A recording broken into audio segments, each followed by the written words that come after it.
And here I want to begin with two prophecies. The first was made by a radical agitator in 1798. There had been, as those of you who've read this week's Socialist Worker will be aware, a thriving radical movement among the lower class plebeian population of London in the 1790s, usually known as English or British Jacobinism.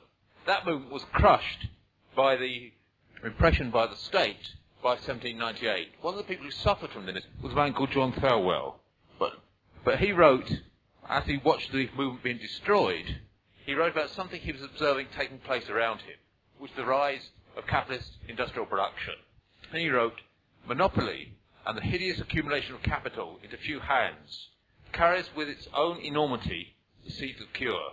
Whatever presses men together, though it may generate some vices, is promotive of human liberty. It's favourable to the diffusion. It's favourable to the diffusion of knowledge, and ultimately promotive of human liberty. Hence, every large workshop and manufactory is a sort of political society which no act of Parliament can silence and no magistrate can disperse." What he was saying, the Industrial Revolution was creating a force which could not be crushed in the same way as the Jacobin movements of the 1790s were in Britain and elsewhere across Europe. The second prophecy was made in 1830, witnessed the overthrow of the French king and his quick replacement by another French king, made by the Republican poet, historian, and future president of France, Lamartine. And he prophesied, "The proletarian question is the one which will cause a terrible explosion in present-day society if society and governments fail to fathom and resolve it." What you actually witnessed in the first third of the 19th century, people have to excuse me, it's the last day of Marxism. If I get some of my words wrong, this is due to either senility or tiredness. That comes later. What you witnessed in the first third of the 19th century was really the rapid growth of industrial capitalism in certain parts of Europe, and with that the creation of a class who made its imprint completely on the culture of the next 20 or 30 years. What you find interesting if you read virtually any of the great novelists or writers of the 1830s or the 1840s, all of them somewhere deal with the question of radicalism or the labour question. If they're a Mrs. Gaskell, Charlotte Bronte, Charles Dickens, George Eliot, even in Dostoevsky's massive and excellent work, The Brothers Karamazov, there's a discussion about how you deal with the labour question. The question of workers suddenly made its imprint upon the middle class and ruling class literature of the period. And it's not really surprising, because what the rise of the working class represented was something absolutely radically new in world history. The respectable middle class people were suddenly faced with the poor. You know, in the Bible it says the poor are always with you. Every society for the previous 5,000 years had known the poor, the exploited, the underclass, the plebeians, the proletariat. It doesn't matter what term was used to describe them. People who respectable middle class and upper classes didn't want to mix with, saw as dirt, saw as inferior to themselves, and so forth, and sometimes feared. What they were faced with now was a mass of people, the poor concentrated as never before, into massive workplaces, in massive cities, acting together, striking, demonstrating, but doing something more than this, beginning to develop cultural expressions and ways of communicating with each other which were something radically new. Their own traditions, their own ideas, their own newspapers, to such an extent that in Britain, really any time between 1820 and 1850, you talk about working class newspapers circulating widely. The poor, the oppressed, the people who had always suffered under class society, for the first time finding ways of communicating, developing their own ideas, developing their own thinkers, developing their own theories of how society operated. This was something completely new. The history of class society is, as Marx wrote in 1848, the history of class struggle. Wherever you talk about the division in society between an oppressing and an oppressed class, you talk about struggle. The history, for instance, of ancient China, the Chinese Empire, is a history of repeated peasant rebellions. The history of medieval Europe, we know there were great peasant rebellions in England and France in the 14th century. there was a huge peasant rebellion. It shook the whole of the Holy Roman Empire, the Peasant War in Germany in 1525. We also know that periodically there were rebellions of the urban classes, the craftspeople, small traders of the towns. Rebellions, for instance, in 8th century Islamic Mesopotamia. Rebellions in 14th century northern Italy. Rebellions in 14th century southern Belgium. But the characteristic feature of the rebellions prior to the rise of capitalism was their rebellions which could shake society. But even when they were successful, they normally all they did was topple over one old ruling class government and replace it by a new ruling class government. Typically, if you read Chinese history, almost became embodied in official Chinese ideology during the imperial period, the idea that the mandate of heaven, the emperor, so long as he does good, heaven shines on him and he's okay. But if he does badly, then there will be revolts from below and he'll be overthrown. But the assumption is he'll be overthrown, and what will replace one dynasty is a new dynasty. And there's a magnificent example of this, I think, in the 8th century China, towards the end of the Tang dynasty, in which a peasant revolt develops in southern China. The peasant armies grow larger and larger and larger. Eventually they take the imperial capital, and there's a magnificent description of 60 or 80,000 peasants all in uniform, marching into the imperial capital with a leader at the front, overthrowing the emperor and establishing a new government. The trouble is, the new government, the leader of the peasant army, immediately declares himself the new emperor, is soon murdering those peasants who resist him taking over power, and begins to try to establish a new dynasty. He's not successful, actually. He's overthrown by another general, and it's another 100 or 100 years or so before the Tang dynasty is finally overthrown.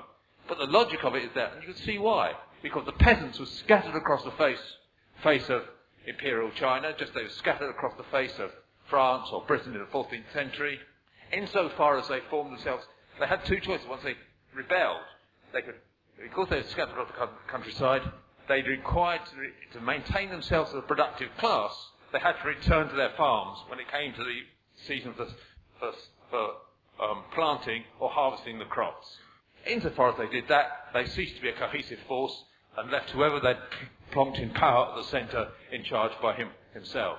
Insofar as they stopped plowing, they left the land to form a permanent army, then they became an army which lived off the production carried through by the people. They became a mercenary army, a predator army, an army of brigands, certainly not the sort of force which could impose some sort of democratic control from below by the productive class of society upon its leaders. And therefore peasant revolts in China overthrew the old system regime and established a regime which is nearly identical. That's the pattern. Had the peasant revolt in England in the 14th century been successful, we can say it's wonderful the peasant rose up. They wouldn't have had any conception of how to build a new society different from the old society. The working class movement, by contrast, here you had the concentration of people into the cities, a class which was characterised by the fact its productive, its centre, the place where it carried out production was the centre of communications, the centre of culture, and so forth in society. A class which had another feature. The oppressed classes in previous society, exploited classes, characteristically, the phrase used by Lenin was uncultured. By that he didn't mean they didn't have access to the writings of Shakespeare and Beethoven, or the music of Beethoven. What he meant is basically they couldn't read and write. To be a peasant, you need to know an enormous amount of detail about the land in which you operate, your cattle, your seeds, and so on and so forth, detail which you usually learn as you grow up from your parents. You don't need to be able to communicate by reading and writing with the mass of people across you. You have a very, very low notion of the world. I think in medieval Europe, the average peasant usually hadn't travelled more than 5 miles from his birthplace or her birthplace by the time they died. They would speak local dialects, which would be nearly unintelligible to people from 50 or 100 miles away. The workers concentrated in the new industrial centres. Initially in the Industrial Revolution, only about 50% of them could read or write. 50% was a massively high figure compared with anything in previous societies. Because they could read or write, they could establish their own newspapers, write articles, begin to develop their ideas, and they were concentrated. Concentrated, they could throw up organisations which they could maintain control of. Something completely new in world history. The working class, which develops in this way, develops as the new form of society called capitalism itself develops. If you look at the history of capitalism, it's a history of the bourgeoisie developing a new way of exploiting the mass of the population through the process of wage labour, and at the same time fighting to overthrow the old system of society based upon a landed gentry or a landed aristocracy. The bourgeoisie rises up. As it rises up, it has to clash economically, ideologically and culturally with economically, ideologically and politically with the old order of feudalism, establishing the process a series of intermediate forms from the Communist Manifesto, the medieval towns run by the bourgeois patricians, the absolutism of the late Middle Ages, in which monarchies balance between the feudal order and the urban towns, right through to the republic established in Britain in 1649 and in France in 1793. A series of forms by which the bourgeoisie rises to be the ruling class.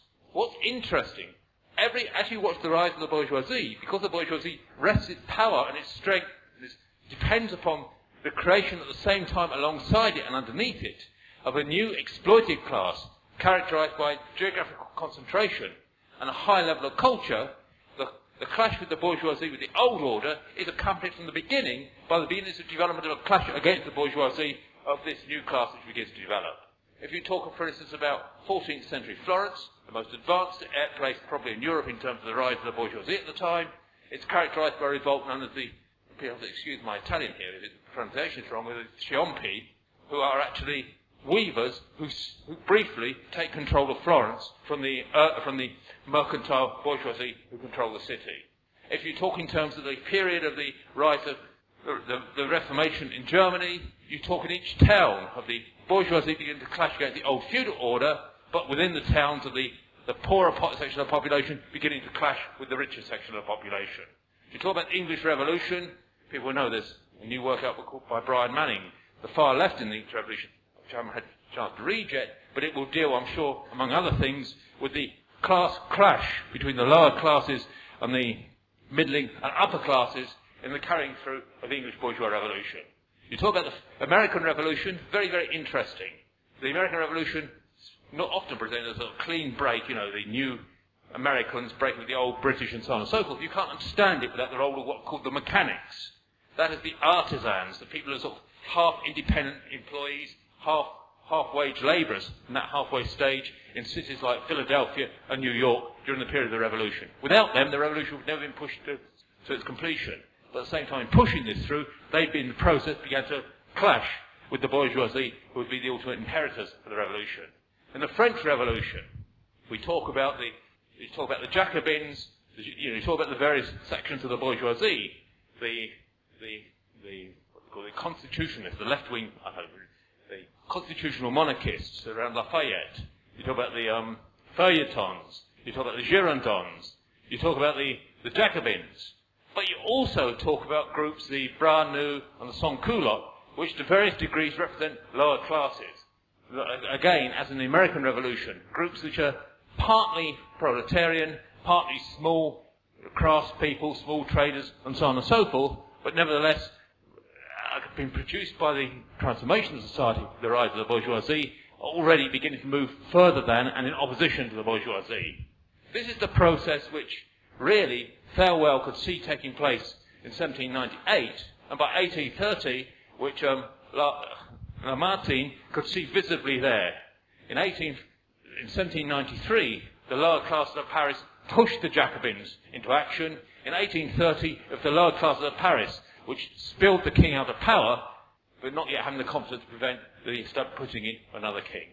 By the 1830s and 1840s, you see in the area where capitalism was most rapidly developed, which is Britain, you see the flourishing of the working class press, and then you see an establishment in 1837 of something radically new, again radically new in world history, a permanent organisation of the lower classes, Chartism. You've had before sporadic rebellions, sporadic uprisings. You've had at various points various politicians, for instance, in ancient Rome, playing off the upper class politicians, taking advantage of the discontent of the lower class for their own purposes.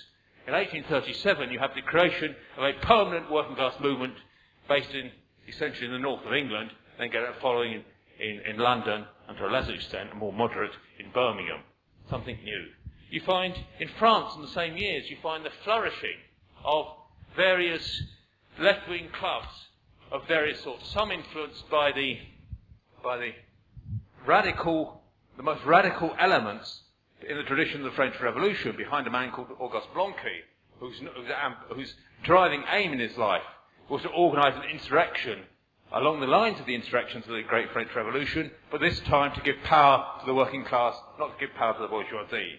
Other groups influenced by a man called Blanc, always confused, I should say this, I'm sure it's true of many other people, when I first read this stuff about 35 years ago, I always confused Blanqui and Blanc, and particularly since we get the word Blanquism, which can apply to both. It's true. If you read Lenin's writings, when he used the word Blanquism, he follows with Louis Blanc, not follows with Auguste Blanqui. But what you find is a description as a very good book upon 1848 describes it in how there were cafes and workshops, Republican socialist newspapers which stressed the need for representative government as a means to end insecurity and poverty. They proved increasingly attractive as the prosperous early years of the 1840s gave way to a period of crisis. You have this flourishing of this whole new political culture based upon this new class which is emerging, even before the bourgeoisie has finally cemented itself in power. The great expression of this was in 1848. 1848 revolution was the last great revolution certainly in Western Europe, by which the bourgeoisie fought for power against the people based upon the last remnants of feudalism. A revolution which broke out started actually in Switzerland, which is a bit bizarre, but it started in Switzerland, but really its first real central locus was in Paris, and then was followed by revolutionary uprisings in Berlin, Vienna, Naples, Prague, Milan, Turin, right across Western Europe, this flurry of uprisings, each one of which people look towards some establishment, essentially a bourgeois democratic government, usually a republican government. Sometimes they look towards merely a constitutional monarchy, but these uprisings are taking place. But then you say, what was the driving force between the uprising? It's expressed in Paris, the uprising in Paris, which was initially called for by various republicans and middle-class students, called for a demonstration against the monarchy under the slogan, Vive la Réforme. The people from the poorer areas, the working class and artisan areas of the east of Paris, swarmed into the centre of Paris, overthrew the monarchy. The French monarch fled to the country, a republic was declared, while the middle class is still raving the slogan, Vive la Réforme. It shows actually there's no Chinese wall between the demand for reform and demand for revolution in certain situations. You had a situation where the bourgeoisie finally got its back in power in France due to the power of the working class organisations, or the working class and artisan organisations, exemplified in the Republican government which was formed. The Republican government was formed, the first government in world history which had one worker member and one socialist member as a member of the government. A situation which is essentially matched elsewhere. Nowhere else in Europe did workers themselves make the same impact on the formation of the government. But everywhere you had these governments formed of the radical wing of the bourgeoisie, held in power by the mobilisation of the poorest classes. The situation didn't last long, in the sense that once the bourgeoisie in February 1848 were only too happy to make concessions to the workers. For instance, in Paris, they promised workers they'd deal with the massive levels of unemployment by establishing what were called national workshops. Essentially, the government would pay to establish workplaces where the unemployed would be given work. They established at the Luxembourg Palace a sort of very weird, representative mixed shape of the revolution, a national labour commission presided over by Louis Blanc himself, the socialist minister in the government, which brought together the representatives of workers' organisations, the small traders, and so on and so forth, but also representatives of employers. Nevertheless, people who saw it, it seemed to be a parallel parliament alongside the official parliament, a parallel government alongside the official government, representing, albeit with some employer representation, but seeming to represent a different form of organisation of society to the form embodied in the official government. It couldn't last. The moment the workers, the crowds had drawn away from the centre of Paris, the moment the movement began to subside briefly, the the bourgeois, the middle class, the bankers put pressure upon the government for the government to clamp down upon the demands of its own supporters. In April and May 1848, you see the conditions under which people work in the national workshop gradually being pushed down until sometimes they're no better than those in the workhouses in Britain. You see the taking away of the concessions, the arrest of the followers of Blanqui, who tried to organise a demonstration against the Parliament. And then in June 1848, the government carried through a provocation, the aim of which is to organise the whole of the middle class of Paris against the working class. And therefore you have, Marx referred to the February Revolution as the beautiful revolution, the revolution of the flowers, the revolution of universal harmony. And he described how this attempt of bourgeois society to paint itself as a beautiful partnership between the classes in February gave way in June to absolutely bloody civil war. The government organises tens of thousands of unemployed into a mobile guard whose aim is to attack the working class. It organises the bourgeoisie into the National Guard. It organised the students who had fought alongside the barricades in February, the middle class students, in June are organised to fight against the workers. 40,000 workers try to fight back and then are mercilessly crushed. What you have is the physical expression right in what's often regarded as the cultural centre of Europe, in Paris, of the division between classes which has taken place, find its expression in civil war. The thing is repeated on a smaller scale, not normally a bloody scale, right across Europe. Everywhere the middle class governments brought to power in February and March, by the late summer of 1848, in order to turn against the workers and turning back to alliances with the old feudal ruling classes. And in that way you see the Great Revolution of 1848, which seems to represent the final victory of constitutionalism, democracy and republicanism across Europe, give way to horrible compromise with the old ruling class in order to keep the working class in order. It was then that Marx drew the conclusion in his writings after 1848 that for the democratic demands put forward by the left wing of the bourgeoisie before 1848 to reach fulfilment, the revolution would have to move beyond just being a democratic revolution, become the phrase used to become a social revolution. It would have to become permanent in the sense that the working class would have to be the leadership of a revolution to overthrow the remnants of the feudal order. But what you find in this process, as I say, you see this new class emerging, a new class developing its own culture, its own combativity, and so forth. The history of capitalism after 1848 is a history of some 20 years in which the capitalist class has agreed across Europe to share power with the remnants of the old feudal order. But by this time, capitalism itself has such a dynamic that nothing can stop the advance in major parts of Western Europe of the capitalist organisation of production.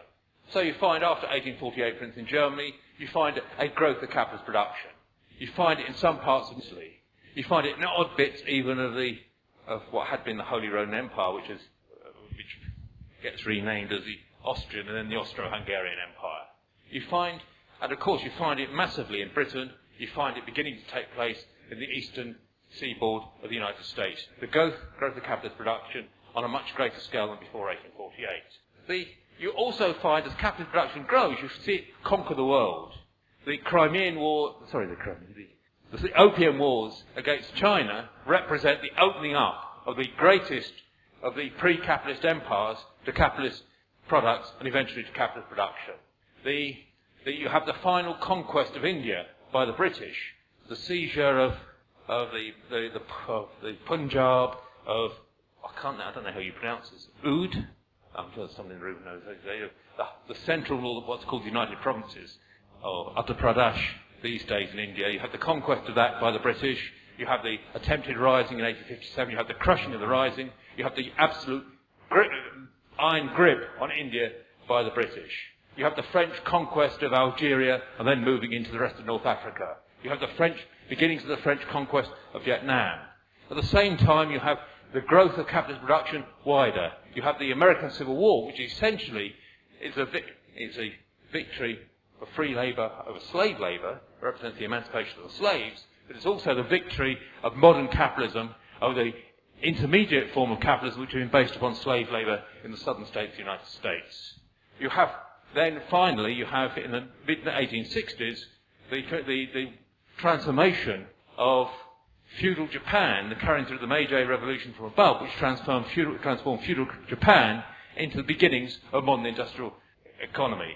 If you like, what you can say is from the American Revolution of 1776 through to the Meiji Revolution of 1866, 1867, is really 90 years or thereabouts of capitalist revolutions which are carried across the world, which finally bring the imprint of capitalism on the world.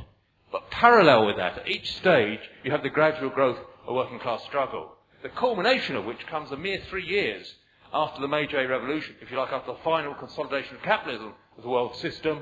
You have the Paris Commune, which is the first, it is the real expression of the ability of workers not merely to suffer under the system, but to put forward their own forces. I don't want to go into the history of the Paris Commune here, but very, very quickly, really it represents an attempt by, you have a thriving French capitalism, but an unstable French state, run by Louis Bonaparte, the nephew of Napoleon Bonaparte, attempted an unstable French state to stabilise itself by going to war with Prussia. Actually, if this went to a provocation by the Prussian government led by Bismarck, going to war, losing the war, then having to hold out a 6-month siege of Paris by the Prussian troops. In the 6-month siege of Paris, the workers of Paris bear the brunt of the siege. In order to try and defend Paris, the new Republican government in France, bourgeois Republican government, led actually by a former royalist, a man called Thiers, the Republican government has to allow workers to arm themselves, to enlist in the National Guard and to arm themselves. Once they've armed themselves, the Republican government lives in fear of them. And eventually decides the armed workers of Paris are much more of a threat to it than the Prussian army around Paris. It does a deal with the Prussian army and then sets out to, having done the deal with the Prussian army, sets out to try to disarm the workers of Paris. The thing backfires, and a famous, very, very famous incident, the Republican government tries to take the cannon away from the National Guards on the boot of Montmartre, the high bit of Montmartre, where there's now a church. Perhaps I should explain the church later. But they try to take the cannon away. The workers refuse to let the cannon be taken away, and you have the proclamation by the National Guard, the Workers' National Guard, of a commune, of really a new form of organisation of society based on the most extreme democracy, the callability of delegates, and so on and so forth, which in effect is a government of Paris by the workers and poor artisans of the city. The commune only lasts a couple of months. Eventually, it's drowned in blood, but it represents an epochal turning point in the sense that even before the ink is dry, if you like, upon the bourgeois revolutions across Europe, the establishment of the bourgeois states, you see the possibility of the working class rising up. The working class, in 1843, Karl Marx, impressed like Lamartine 13 years before, by this new class that exists. The young Karl Marx, in one of the more backward parts of Europe, in the Rhineland in Germany, that's one of the more advanced bits of the more backward parts of Europe, a contradiction here, and that's possibly why I could see it, right, the working class has become a universal class, a class capable of overthrowing the old society in its entirety. In the Paris Commune, you see this taking place. If you like, you can see the working class in France, in 1893, putting pressure upon the middle-class Jacobins. In 1830, doing the work of the middle class, but not able to take it itself. In 1848, doing the work of the middle class, then clashing with the middle class and dying in blood. In 1871, going that stage further and establishing a government of its own. And the changes correspond also to the increasing proletarian nature of the working class. Less and less artisans, the artisans more and more, where they exist more and more under the thumb of the capitalists, more and more subject to control by the merchants who buy their goods, who sell them the raw material, give them raw material, and so on and so forth, but increasingly in workshops, on building sites and so forth, increasingly showing elements of a modern working class. After the crush of the Paris Commune is a turning point in two senses. You have at the centre of Europe the working class crushed, and it has an impact right across Europe. People who remember, the crush of the Paris Commune is not a defeat on the same scale of the rise of Nazism in Germany, but anyone who remembers the effect, who realised the effect that had, could have some understanding. A great defeat The fact that workers rise up in this cultural centre of Europe is a great experience. The fact that they're defeated is a setback. In France itself, it's 10 or 15 years before any working class organisation can begin to organise. Across Europe, it's a setback for the forward movement which had been taking place previously. But at the same time, although the working class is crushed after the Paris Commune, the advance of capitalist production speeds up. It's then that you have the real beginning advance of the capital production across Germany. Germany, in the 1860s and late 1860s, 1870s and so forth, the Industrial Revolution really takes off in Germany. It's then you have the growth of industry in places like Vienna, Budapest, the first industry is growing in Prague, in Bratislava, and so on and so forth. It's then that you have the real growth of industry in the aftermath of the Civil War taking place across the northern United States. Industry grows on a rapid scale in the period after the crushing of the Paris Commune. And this then leads to a revival of the working class movement internationally. A revival which, given the smashing of the Commune and the setback that it seems to have, which doesn't take the same insurrectionary forms you find in 1848 and 1871. A revival which tends to be concentrated upon trade union activity on the one hand, and the use of legal parliamentary means of workers to try and assert some sort of say in the existing system. It's a period in which the capitalists themselves become absolutely aware of the need to try and control the monster which has created which they themselves are forced to create.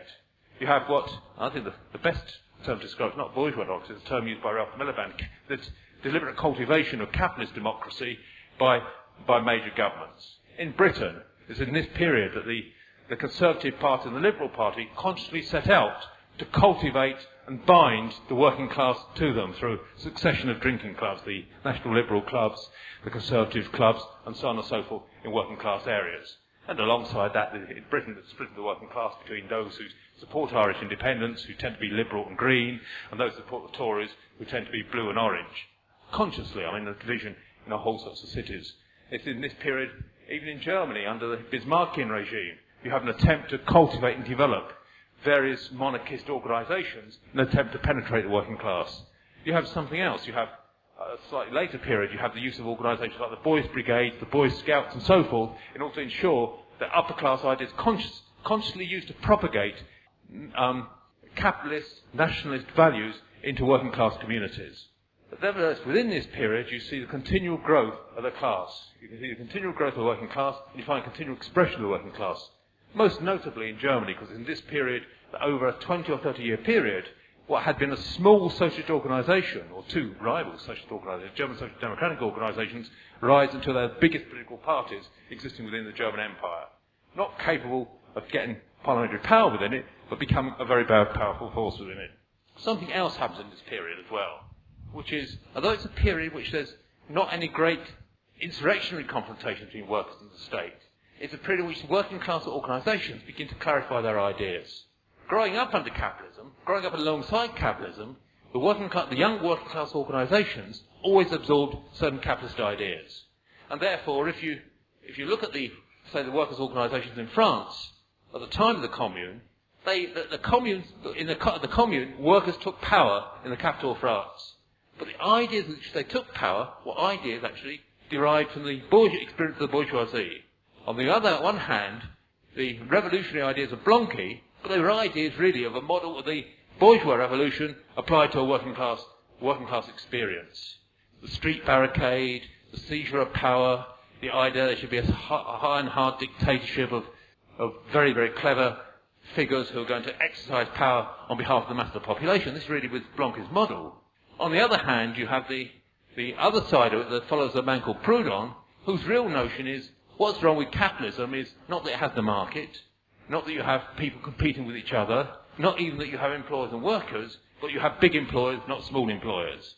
It's an ideology called mutualism, but really it's an idea that everyone should be the small, patriarchal artisan, in control of his own family, in control of a couple of employees, and so on. So that was the Proudhonist model. These are the two models the two forces existed in the Commune.